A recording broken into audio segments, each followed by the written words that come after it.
If you're an attorney that struggles with getting home in time for dinner, or taking a vacation without your cell phone and your laptop attached to your hip, or maybe you just can't figure out why you don't make more money based on your education level and the service that you give to your clients. Maybe you're an attorney who wonders, why can't my law firm operate without my constant presence? Or finally, maybe you're thinking to yourself, I wonder if I can ever retire from my firm. Maybe I'm going to have to work right to my dying day, like so many other attorneys before me have done. Well, hi, my name is Richard James, and I created EA Nation so that you could learn how to build a law firm that supports your lifestyle as compared to undermining your lifestyle. EA Nation stands for Entrepreneurial Attorney Nation, and we join together with other like-minded entrepreneurial attorneys to unpack the secrets to how to do just that. And I want to help you build your law firm better, one system at a time. So without further ado, let's get started with this next episode. So if you are a part of EA Nation, you're here, right? You're here because you believe that your law firm is a business and you want to learn business principles to take your firm to the next level. And a lot of these things are things that were not taught in law school.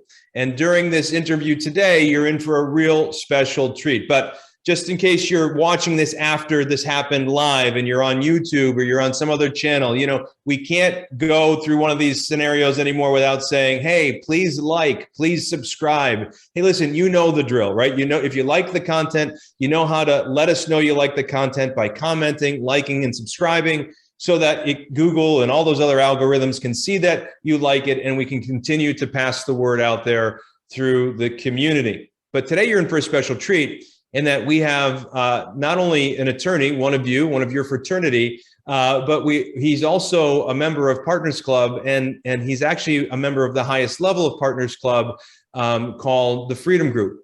And so he not only is he all of those things, but I consider him a good friend, and we are business partners together. And his name is Bert Diener, and he's the owner of a company called 4 Eyes. So Bert, before we get started, I know you've got some slides you want to share with us today. We're going to be talking about how to, automate client generation and all sorts of other machine building concepts that you've perfected through the years. Why don't you tell everybody just a little bit about yourself so they know who you are and what your backstory is?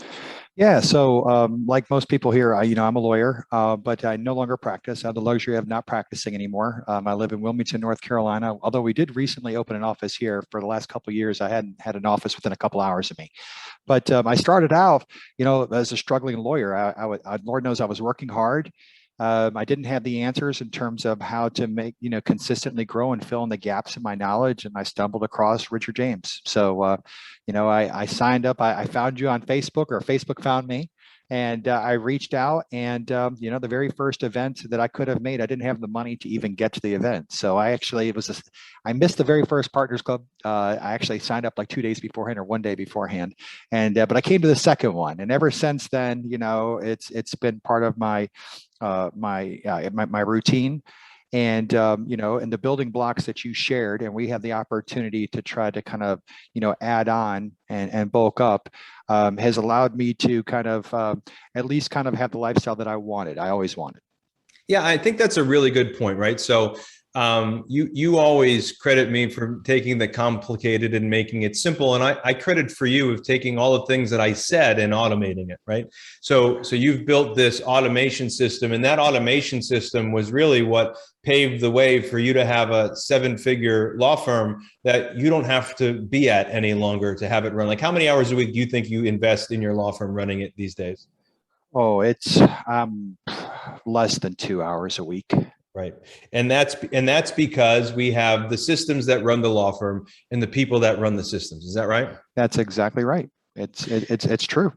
And so we can start in a lot of different places, because you and I have been through this enough to know that, there's 26 people on the call right now. There might be 50 people on before we're done. And each one of them are going to be at a different place in their business right now, right? Something's going on for them right now that they are likely struggling with in their practice. But I think you're going to walk us down maybe from the level of importance of what you see as the first things they should focus on. Is that right? Absolutely. Yeah. Basically the foundations, as you kind of bring to everybody's attention, and probably trying to give some different context in terms of what we say, since we have the luxury of working in, I've studied, the systems and the data of hundreds of law firms now, and the patterns that we've seen. So what you've preached, we've seen, and it's kind of neat because you see the discomfort and the pain that a lot of people go through. And it's fun to see people kind of realize that they can that they can grow beyond that, and it doesn't have to be that hard, and they can be more control over what I think their future. Well, and that you bring up a really interesting point, Bert. So imagine if you had the ability, the natural God-given ability to see the future before it happened, how wealthy and successful you would be, right? Right. And what you've been able to do by harvesting data from hundreds of law firms that you've worked with now, you've been able to identify what works and what doesn't work, even down to practice area and geographically. So when people say, well, my business is different, because you can go, well, yeah, but kind of, I already know how your business is different, right? Because you have the data to support all this, correct? Absolutely. And, to me, it's good because then we know that we make it more complicated than it needs to be. But it's not, it may be simple to explain, but sometimes a little tougher to do. But we know that it's been done beforehand. It can continue to be done. What probably needs to change is some of the stories that we're telling ourselves. We as lawyers, we're really good at manufacturing stories or rationale or logic to justify our circumstances. And oftentimes those stories we're telling ourselves may not be as accurate as we think they are.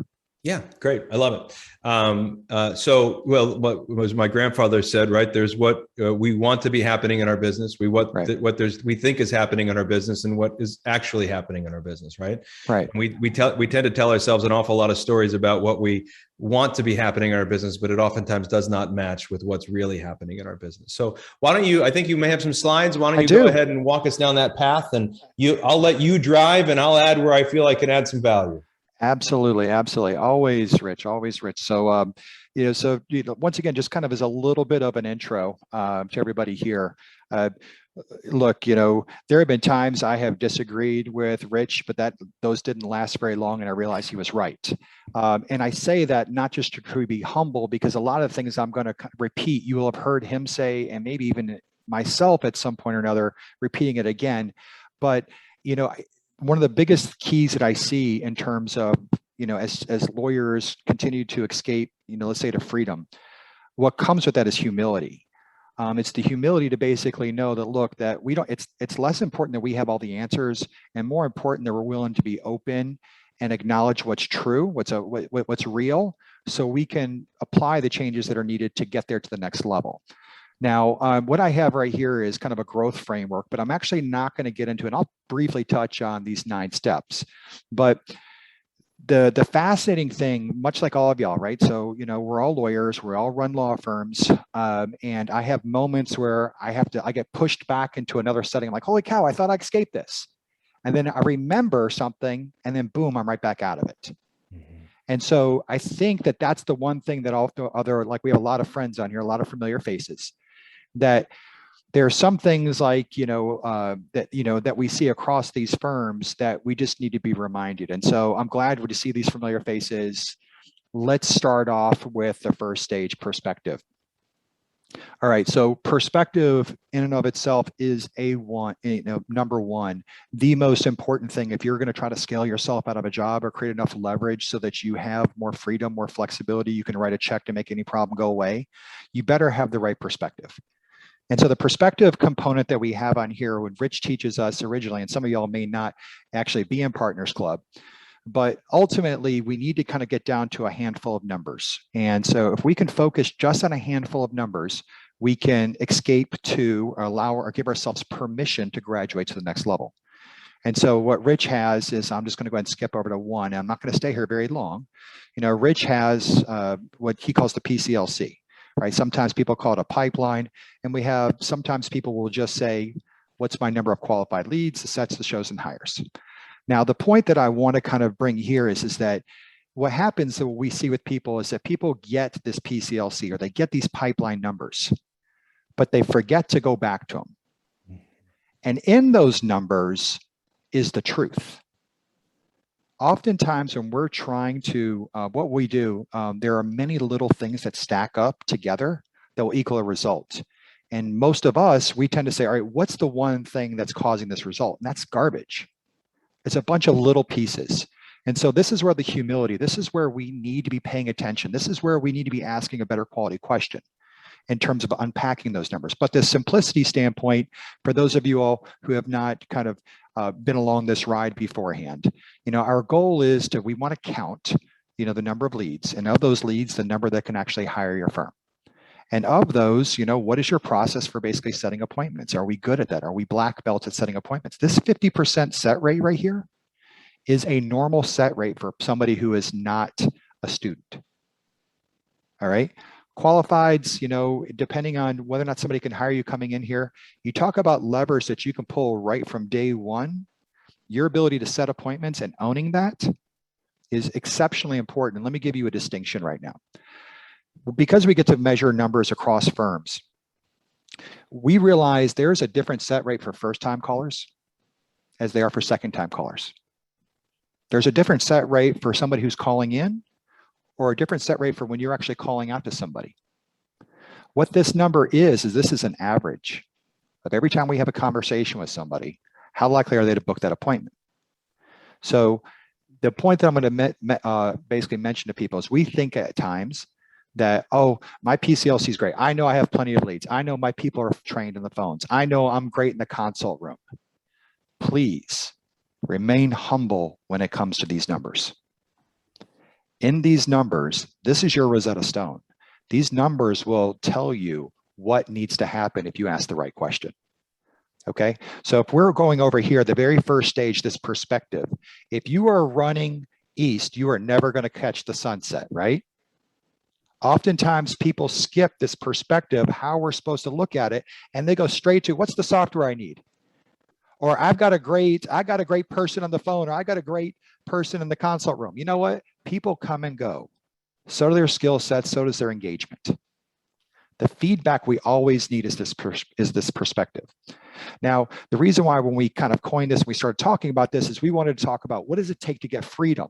Well, freedom, at least for me, from my perspective, in terms of that first notch, is that I need to have a predictable, consistent, and increasing ability to generate clients. If you're always worried about how you're going to get your clients, if it's going to fall off, you're going to be consumed with anxiety. You're going to focus too much of your resources on the wrong thing. So this bucket number two, this step number two, in terms of the perspective, what you're doing is you're trying to create a faucet. You're trying to create some type of spigot that you can generate clients on demand. And the more, so Bert, if I can, yes, sir, please. Yes, so look, let me let's chat about it for a second. I'll go ahead and stop sharing real quick. Yeah. So okay, I love what you just said. So first and foremost, this perspective thing. If you're new around here and you don't even know what Bert's talking about with leads or sets or shows, this is a fundamental core teaching of what we talk about. What he said, the perfect client lifecycle.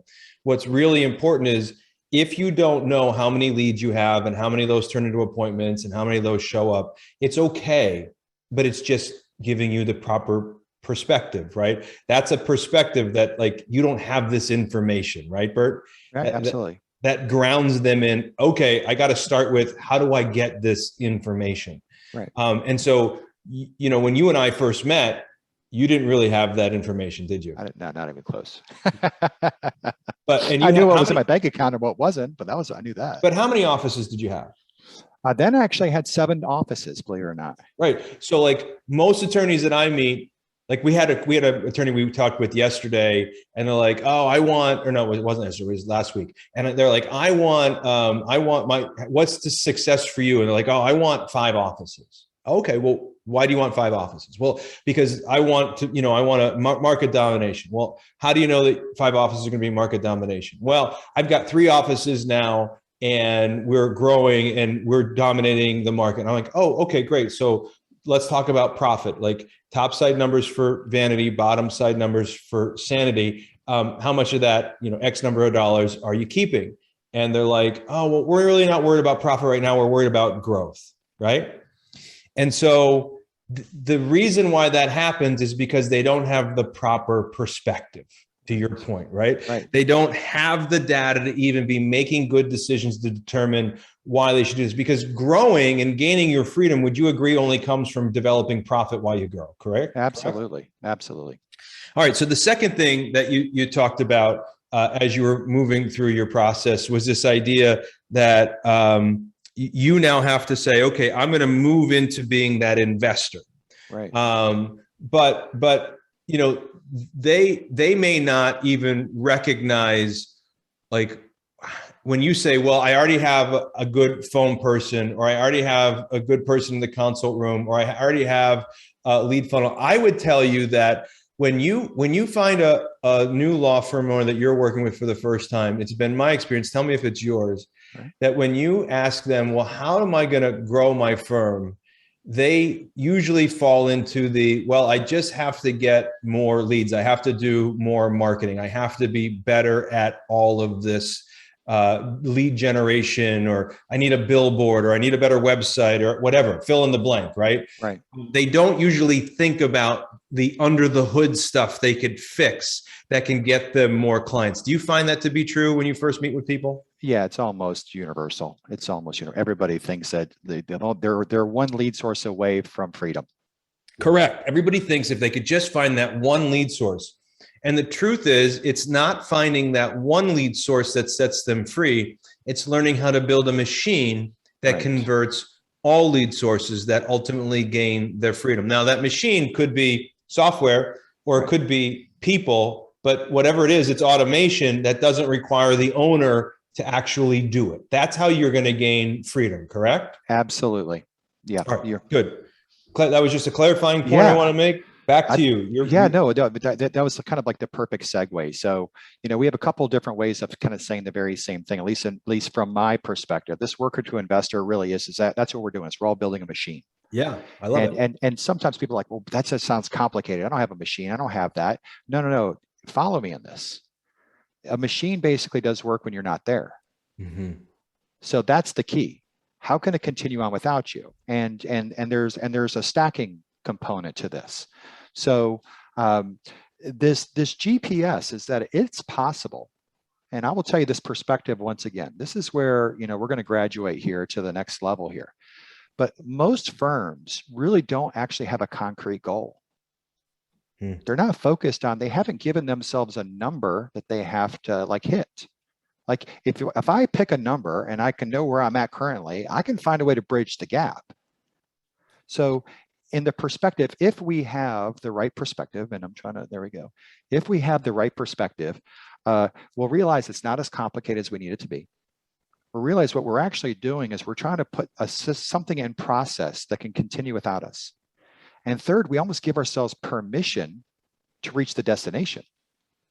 Now, what do you like as a destination for a number? Do you like if a law firm is saying, okay, Bert, I buy it. I need to have a goal, but what should my goal be? Should it be number of new clients? Should it be dollars of revenue? Should it be number of leads? What do you want them to set as a goal?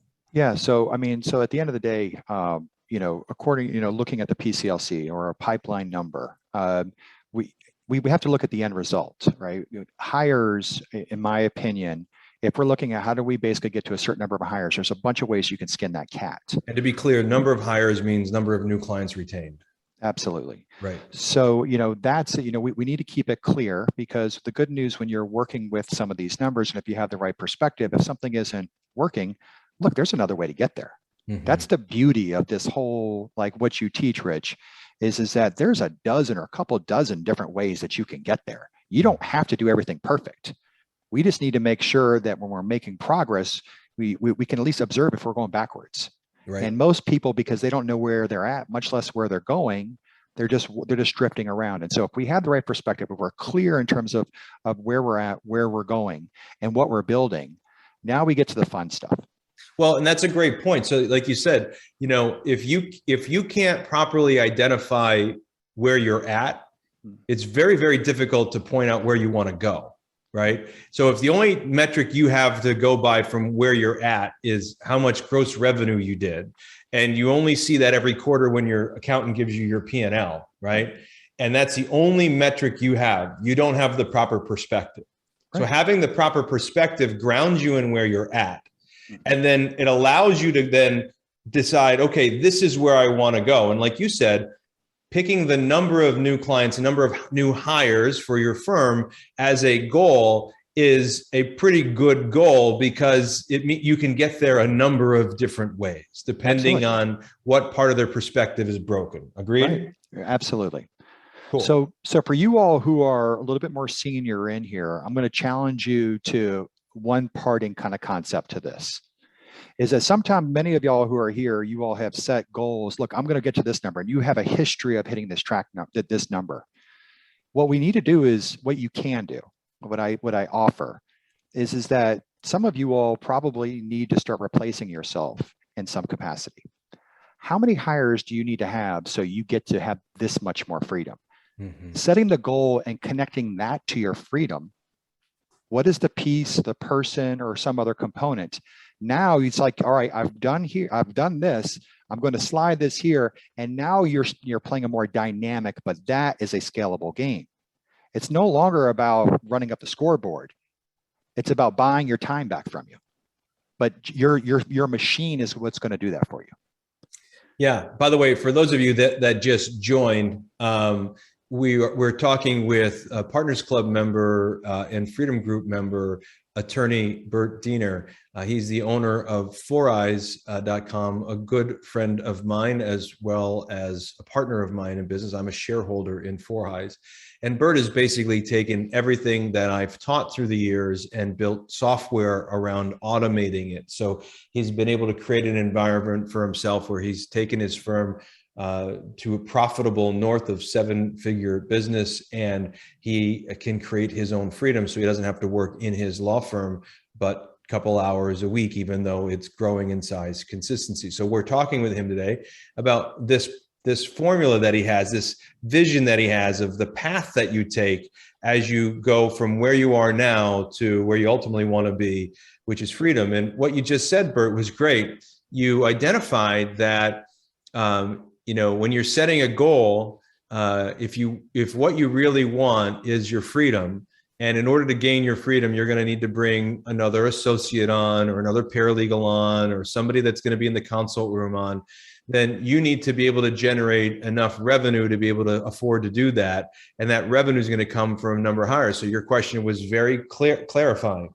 How many new hires do you need to bring on for you to be able to give yourself the reward and replace yourself in a particular role in your business so that you can gain your freedom? I love it. It's perfect. Yeah, I think what we did is we just brought Blaine into the conversation. If he's not here, that'd be like, all right, how do we have a reward with what you're trying to do? So this is the fruit of our Friday morning. Well, what is your reward, Charles, for hitting your goal? There now we're over here trying to do that. So, but it's fair to say, like, I've worked with attorneys now for 12 years. You are one, and you've been through the process. It's fair to say that you all weren't raised in law school and mentoring to think about your life this way, and rewards and punishments and leverage and setting goals and getting yourself free. I mean, that was never taught, right? You were taught, be really, really, really good at what you do. If you be really good at what you do, the world will find you, and then make sure everything you do is above ground and ethical, and work really hard and work. Hey, if you chose to be an attorney, working 78 hours a week is what you signed up for. Just suck it up, buttercup. That's what you kind of have to do. Nobody ever talks about in law school, listen, if you do this, you can finally find your way to freedom, and you can have oversight in your firm and provide excellent service for your clients, but you won't have to actually do all the work all the time. Like that conversation never happens, right? Right. No, it's, I think that what you just kind of identified, Rich, is that we all have to acknowledge that there's an old way of how things were done, and then there's the new way. Mm-hmm. And some people who were brought up or grew up in the old way are not willing to buy into the new way. And those of us who are all here, I think we've all acknowledged that, listen, it's basically, you have to adapt. I mean, survival of the fittest is not about the smartest, the strong, it's about the most adaptable. Yeah. And so that's what we're here for. Good. Great. Sorry, I didn't mean to distract you from your map that you're sharing with us. No, path. No, you're look, once again, you clarify what I'm saying, which is always fantastic. Well, I just say it in a way that works for me, and hopefully what I said works for me. They understood, and hopefully some people understood the way you said it, so that they got it. Really, you and I both have the same goal here. We want those who want to get it to get it. To be able to say it in a way that they get it. For those who don't want to get it, well, my grandfather used to say, you can't push a rope, right? Right. We're not going to convince them to want to get it. What we're trying to do is say this enough different ways so that those who really are trying to get it, we meet them where they're at right now, and a light bulb goes off and they go, okay, I got it. I need to get perspective. I need to build a machine with this goal of getting how many clients so that I can ultimately gain my freedom. Then where do they go from there? I mean, you want to take them down this connecting the dots, or do you want to go somewhere else? Right. Yeah. So what I'd like to do is just make a kind of a brief introduction to the system stage, because Richard James is all about building systems and having people run your systems. But before we I kind of just dive into the one, because there's a couple main points that I just want to reiterate to people, because once again, you've heard it beforehand, but my question is are we doing it? Because they are must do's. They're not should do's. They're absolute must do's. But, in the 1800s, in the middle 1800s, a guy by the name of John Patterson was born. And John Patterson went to Dartmouth. He came home, moved to Ohio, moved to a mining town. He started a store in a mining town. And when he started that store, there was a good flow of clients coming in, and he recognized after a period of time he was losing money. They just had till boxes back then. There's no way to monitor a till box. So he saw an ad in a newspaper for the very first cash registers. So he bought 2 cash registers, one for $50 a piece. And when he bought the cash registers, he put them into the store, and within 6 months, he made the equivalency of $100,000 in profit over the same period of time. So once he did that, he got his brother, and they went and bought the rights, and he's actually turned that into NCR, National Cash Register, company. And so NCR became a big company. Now, the point being is that all he did is that he started tracking all the money that was going in and out. So each one of us, our firms, our systems that we have coming in, we basically have that is our cash register. Our staff members, our marketing, all of these points are the money that's going into the bank. And if we're not counting it or so, our firms are a till box, and everybody gets to take out precisely what they want whenever they want, because there is zero accountability. That's so well said. Yes, sir. I mean, I was raised by my grandfather. I had a poor grandfather and a rich grandfather, and the poor grandfather thought money made you bad, and the rich grandfather thought that money made good people bad people worse and good people better. But even though the rich grandfather, watched every nickel, the way he watched it was he had 2 cigar boxes. And he had his bills in one cigar box and his cash in the other cigar box. And when the bills were empty, whatever was left in the cash was kind of his, right? That's how he somewhat operated. And he didn't have, and in large part because there were no softwares and we weren't a retail organization. So cash registers didn't seem to make sense. And he didn't have something that made sense. And so, a literal cash register in a law firm doesn't make sense for different reasons, because it's not appropriate. But what you're talking about is you've built a system that replaces this cash register that fixed the retail operation. The law firm needs a cash register. My grandfather needed a cash register. And that's what I recognized when I started putting software in place, even back in the funeral business, back in the early 1990s. So yeah, I love that. I love that analogy. I don't know that I've had anybody heard anybody use it before, and I'm going to borrow it. So I thought that was great. Well, I thought we had an original problem we had solved, and I realized, 150, 170 years ago, they actually solved this problem. And if I was just late to the game to try to adapt it. Now, in terms of this system stage, so the name of the game for the system is, in essence, we are trying to connect the very first time somebody raises their hand to, in theory, the money going into the bank, and finding out where the leaks are. Okay. So we know that the blind spot component, whether or not we all think that our phones are perfect, even my phones, as many people as I have on them. Look, the phones, number one, are probably the single biggest hole in all of our firms. Even me, and as much time and resources I have, that's the inbound phones and the outbound phones. Right. And so if we connect the dots between the phones, we know Rich has always taught us to basically measure our marketing. We need to know from our marketing standpoint, what's working and what's not. And it's real simple. Double down on what's working and stop what's not. And this other kind of component, when you're stacking the system, part of the reason why the PCLC makes so much sense in your pipeline numbers is that we all have an infinite number of things to do. We must always go back and try to figure out where's the 80-20 in this. So the PCLC, when you connect the system together, you'll find out, you should be able to find out by looking at those numbers. And if you can't, there's plenty of help in this community, or you can message me or whatever, to whatever extent I can help, is we'll identify and this is part of the skill that the owner or the manager needs to basically acquire in order to deserve and earn their freedom, is we've got to identify where those 80-20 is. And so we can turn the tables and get the resources or get the benefit that you've kind of worked so hard for. So this system stage, number one, when you build it, some people make the mistake of thinking, I built it, now I'm done. And that's not the case. Systems are like farms. We have to weed them, we have to patch them, but you will reap. And sometimes in the initial stages, when you're building things, when you're building a system, people are like, where's the benefit? Where's the benefit? Well, we have to follow the rule of the farm, right?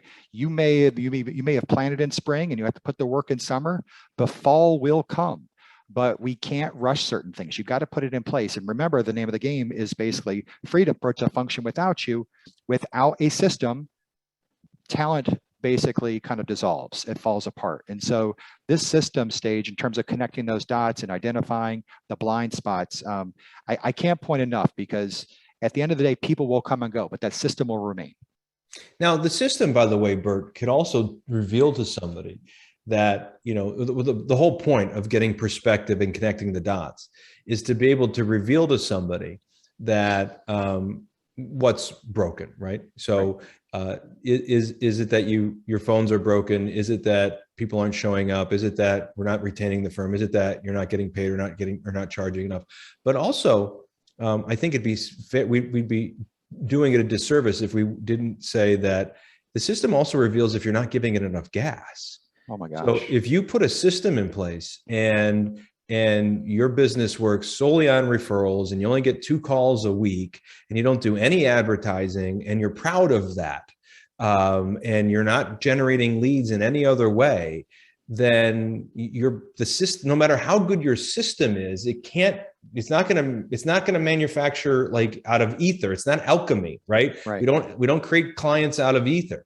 So we need to make sure we're adding gas to this machine, but having the machine is what allows you to know whether different lead sources are working. So in many ways, it's an insurance policy to know, okay, if I go invest in this marketing campaign to generate leads, because I have this machine, it'll tell me if it's working or not. Would you agree with that? No, absolutely. I mean, when you said, in terms of feeding the machine, that could be obviously leads, but it could also be your team. Right. Are we basically taking care of our team that's doing things? Mm-hmm. The machine offers the feedback. I mean, so if you think about these 3 points, the perspective, the system stage, and the leverage stage, which we're going to talk about in a second. And when you're kind of feeling lost, like, oh my gosh, all right, I got to regroup now. You go back to the perspective. We do a system check. And so how can I create more leverage? That's why these 3 simple points, it really is like wax on, wax off, wax on, wax off, Mr. Miyagi. That's the name of the game. So let's give them an example. So let's take them to one of your moments in that. Let's go back to the law firm days when you were working in it. I remember a story specifically. Let's go to collections, right? Right. So there's a scenario where you thought everything was working, right? And then then there was a cash flow leak, and you identified that it was collections that was the issue. Walk them through that journey a little bit. Like, what did it look like to get the right perspective? Right. And then because you had the right perspective, how could you go fix the machine and coach the people up so that they could run the machine properly and, get all the weeds out and grease the gears and everything, and then reap the benefits? What did that journey look like for you? Right. So I would probably draw the parallel to the perspective. First, when you taught on plan, off plan. Right. Yeah. So we actually went back and we calculated those numbers. We used QuickBooks, and we realized our on plan was only close to 25%. Mm-hmm. Now in the immigration world, you tend to have tight collection practices because our clients back then, especially, were paying cash. Right. So I had the perspective like, all right, Bert, you are way off target here. So we got to focus on this until we get it fixed. From the system stage, you taught, look, we got to call the day before a payment's due. And then after the payment, we have to call to congratulate them, thank them for a payment, or remind them from there. So we had basically that done on telephone that we had built up so we could follow up. And we had real-time metrics in terms of on plan and off plan. So we knew where we at. We knew the goal was to get to 75%. We executed on what we had done. And between those 2 points, the pendulum swinging would be an understatement. Going from borderline making payroll to, oh my gosh, there's money in the bank afterwards. What do you even do now? You talk about, that was the first taste of freedom I think I really honestly had. Yeah, well, but see, that's the point right there, right? You were smart enough to, humble enough to gain perspective of what the truth was, right? Right. So you put your law degree aside and you said, okay, I know I'm intelligent. I know I had to be a certain level of intelligence to get here. I know I'm positioned in the society that I'm above most people in the hierarchy of things, but I'm going to put that aside. And I'm going to say, this is the one thing I don't happen to know a lot about inside my firm. So I'm going to gain perspective. I got it. Now I'm going to go and we're going to identify the system that we have to put in place, and I'm going to lead my people towards it. So exactly what you were saying, like, how are you supporting the people that are feeding the machine, that are running the machine, right? Absolutely. And so I led my people towards it. And to your GPS, you set a goal. Okay. We wanted to get to 75%. And then from there, you said, okay, once we did that, let's see what happens. And it was so rapid. It was almost impossible to believe how fast it happened, because you put those 3 things together and you went from, week 1, barely making payroll, to week 2, cash in the bank, because you went from 25% on plan to 75% on plan. That journey is the same for everybody in every facet of this thing we're talking about. Would you agree? Absolutely. And it's not just collections, it's client generation, it's everything. Correct. So it goes back to, what is the system? Let's measure where we are. Where do we want to be? Let's get creative. How do we do it? And how do we keep it going? I couldn't agree with you more. Okay. Sorry. I took you off track. No, this is, and even, I'll be honest with you, I'm benefiting just by repeating this stuff right now, y'all. Just me saying this stuff, I'm getting excited, like, oh, I'm going to go back and check this now. It's like, when you get a meeting, the beautiful thing is that when we're doing all of these particular points, the feedback that we're getting, we obviously know it's going into our pocket.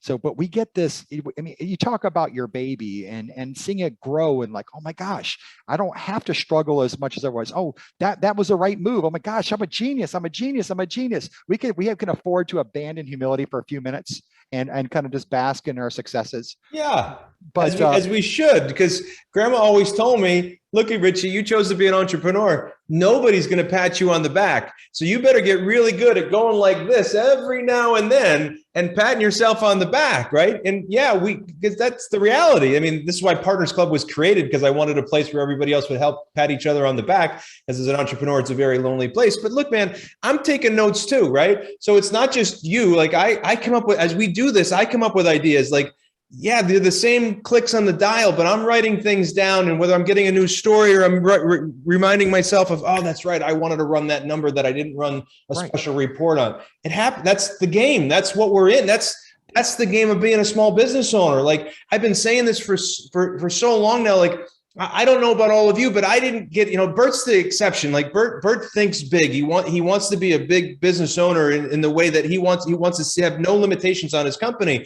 And I get that. But I'm always going to be like, I know in my head, I'm born to be a small business owner. This is kind of what I do. It's what I'm comfortable with. I'm okay with investing with people who want to be a big business owner. I'm cool with that. I'll take my profit and give it to people like Bert and say, go run with it. But as me, my business, I'm going to own a small business. And most of you on this call are going to own a small business, which means you're going to have less than 100 employees and you're going to do less than $50 million and, small business. And you're going to be the person on the white horse, the white knight on the white horse, that you're going to gallop into town and you're going to lead your people and you're going to identify what's going on. And the reason why you want to learn this is because if you can learn this and you can get passionate about it and you can lead your people to build the right system, then it leads to your freedom. And you do need to do it even when you're free, because your people need to see that you're still capable of doing it. But as a small business owner, this is the game. You're always a student. You're always aware. You're always looking for ideas. You're always staying plugged in. There are some of you on this call that have heard us say this thing like 50 times. I know, I can see Charles Laputka, like you're there, but I know you've heard this before, right? But you're here because you're a student. You're like, can I pick up one thing that's going to take me to the next level? You know, Bert's on this call because as much as it's giving back to you, it's helping him. I'm doing this because this is what gets me going every single month to make sure that I'm moving towards my goals, right? That's why we're here, right? That's why we do this. Sorry for geeking out on you for a second there, but this is why we do what we do. We are small business owners. This is our responsibility to be plugged in, to be on point, to give ourselves some time to think, to be around other people who are going to give us a pat on the back and say, good job, and celebrate, and then go back and get into the fight. That's right. That's what we're doing. And if we do all this right, the side benefit is we build a firm that serves really, just provides excellent level of service to clients and really change their lives, because many of you do God's work, as you know how I feel about that. And then you also get to make some money and gain your freedom along the way. It is a win-win-win situation. I just need you to stay plugged in. So that's my commercial. Sorry. Go ahead. Back to you. No, absolutely. Look, I mean, it's it's true. I mean, so the goal of like this conversation, what I said beforehand, in terms of, building this client generation machine, how do we basically, the three critical stages in terms of achieving basically freedom, and then, kind of learning what to prioritize. So this, this whole kind of leverage concept, right? If we have a big enough lever, we can move anything, including the world. Yeah. This leverage is kind of at the top stage of what we're looking at in terms of creating freedom, right? So the more leverage you have, the more choices you have.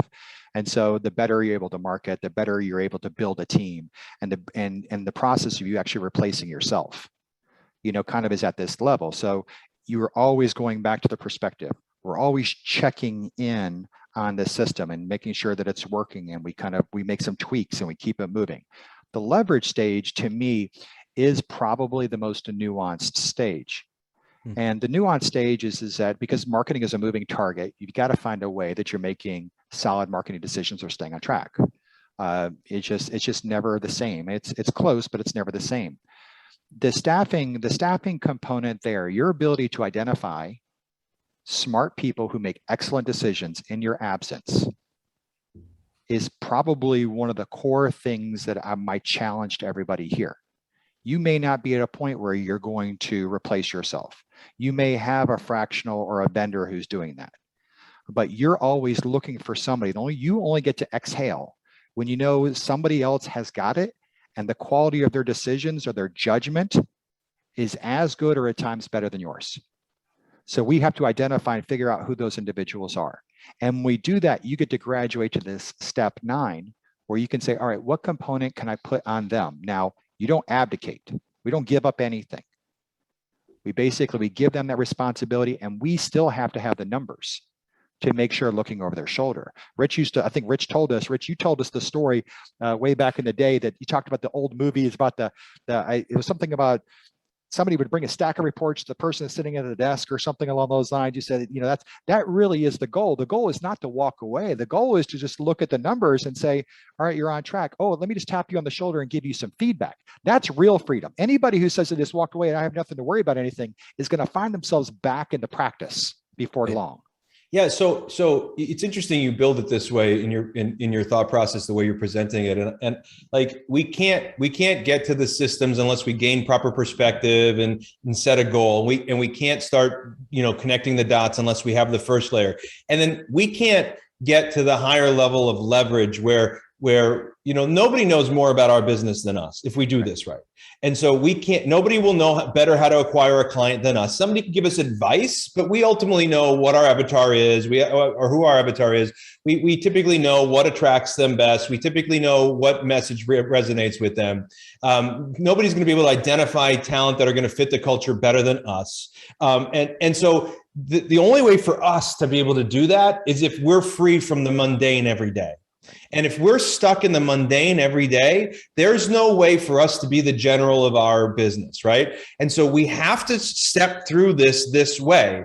And yes, our ultimate goal, and that's that old black and white movie where you see the businessman that is sitting at this pristine, clean desk that has not a speck of paper on it, and his assistant brings him the documents and says, "Sir, here are your reports for the day." And the business owner goes through and reviews the reports and meets with people one at a time and reviews the reports with them, and then just gives advice. And you get to the point where you get to become an advisor to your business. And that's where you are. And that's where I am 90% of the time. There's 10% of my business I haven't been able to do that with, but 90% of my business I have.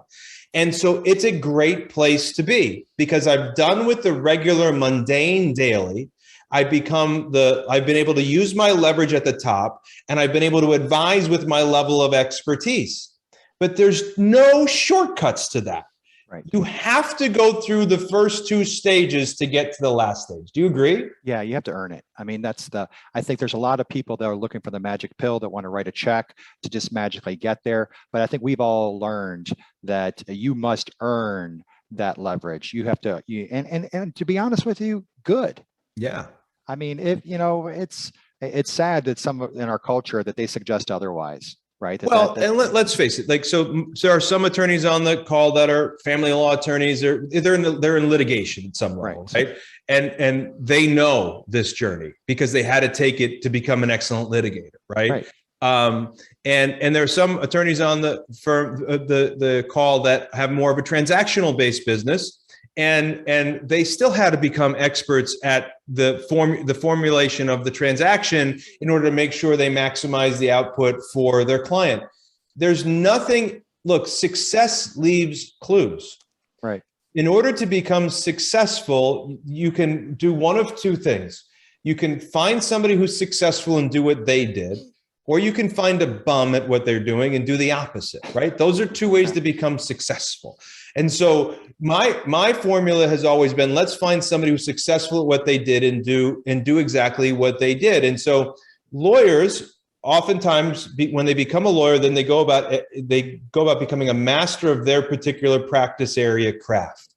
And they were taught that that's enough. The problem is that's a lie.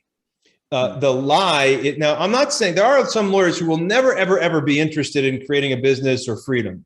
We're not talking to those people. We're talking to the people that are here. You're here because you believe that what I'm saying is true. Right. And so what I'm telling you and what Bert's telling you is you have another path you have to take. You've become an expert at your practice area of law.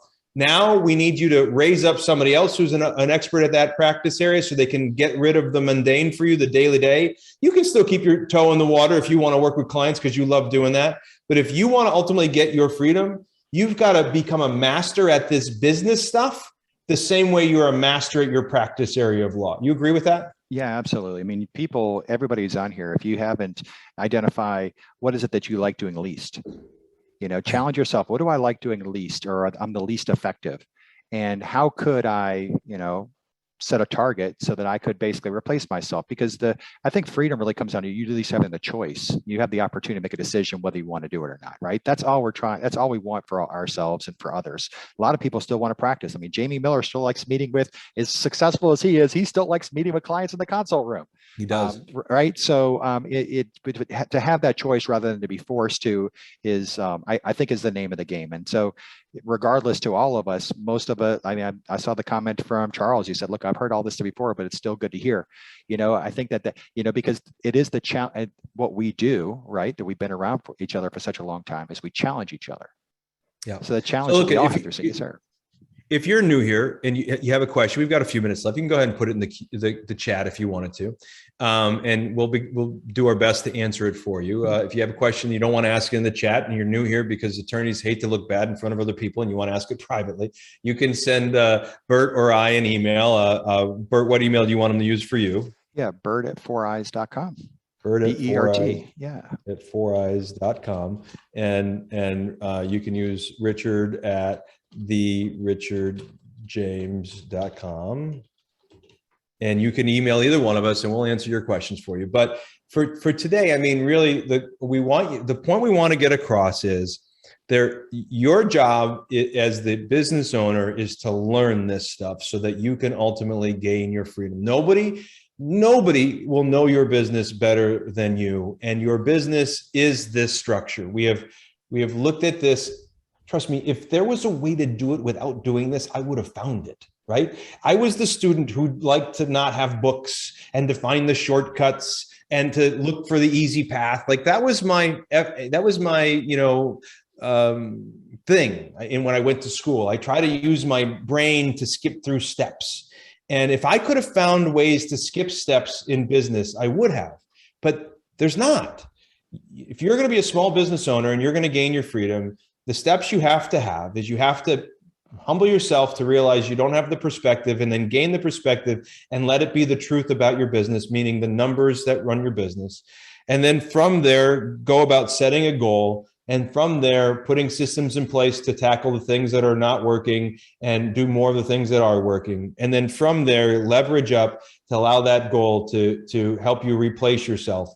And from there, as you replace yourself, use the freedom of time to build more leverage at the top of the funnel. So you can add more value to marketing, you can add more value to staff, and you can start achieving more and more of what it is that you want, which will allow you to help more people, allow you to make more money, and allow you to gain your freedom. That's what Bert and I are trying to convince you to do. Now, Bert, you do that through software. If they want to learn more about how to find you or what you do, how could they do that? Yeah, so if you go to foureyes.com, we have a questionnaire even to kind of set up some of your target goals, and you'll have an opportunity if you wanted to book a time to basically have a conversation with us. So we try to make that easy. But Richard, I did have one thing I wanted to kind of throw in there. If you look at like from the perspective stage, the system stage, and the leverage stage, I mean, I think the big takeaways that we really have in the perspective stage is really kind of three primary questions that you're trying to ask. Okay. Where am I at? Where am I going? And what am I building? Good. Right. The system stage really is what's working and what's not. Mm-hmm. Right. And the leverage stage really kind of comes down to is what do I want to do and what do I not want to do? Want to do and not want to do. I love it. Right. Because if you answer those questions, it kind of leads you to what you need to do for each one of these levels. And, still, I think oftentimes, like what you suggested about you can only be pulled, right? We can't push a rope. If sometimes we all need motivation and we all need to be kind of focused. If you could honestly, give yourself permission, say, what do I want my life to be like? Where is it that I want to feel like? What is it that I really want? Within these levels, you can, and with Rich's help, with the community, you'll do it because it's been done over and over again. But it is it's a transformation ultimately for the boss. You basically get what you deserve. And so that's where I hope for everybody here. And regardless of whatever my ambitions are, I get just as excited when I see somebody else numbers change as I do my own. Honest to goodness. I get so cranked up. Absolutely. I get so cranked up when I see somebody else's. When I hear somebody, set rate went from 50% to 75% because they used the 11 steps or your software, it just cranks me up because I know that can like literally change their life, right? Absolutely. I mean, a 50% increase in where their new client acquisition number is going to be. And when I hear people have the courage to think about the right pricing structure and maybe double their rates or whatever it is that they need to do to get their pricing in the proper place, I'm just so excited for them because I know that for the first time, they're going to realize profit.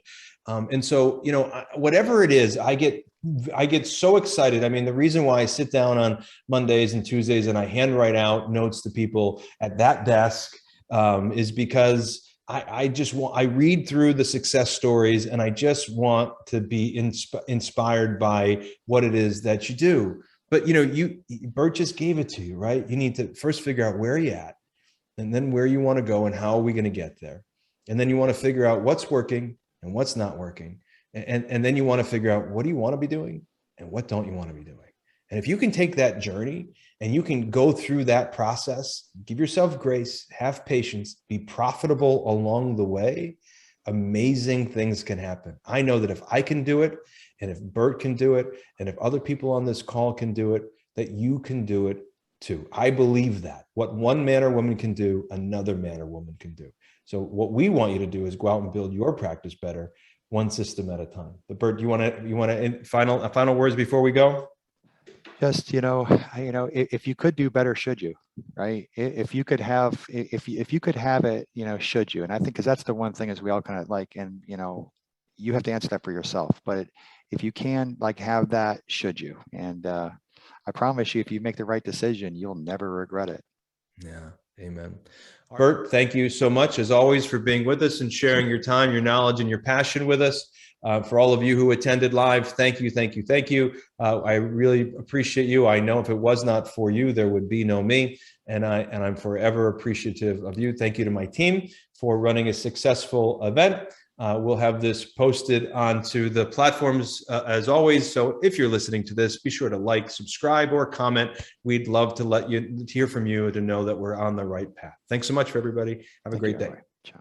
I hope you enjoyed today's episode. I hope you learned something about a system that you could put into your law firm so you can build that law firm that supports your lifestyle rather than undermines your lifestyle. I hope that you feel like you're part of our community we call Entrepreneurial Attorney Nation. If you'd like to learn more about what we do around here, the best way to get started is to go ahead and go to our website, therichardjames.com. That's therichardjames.com, and request a free copy of one of our books so that you can take the next step in learning how we can help you build your practice better, one system at a time.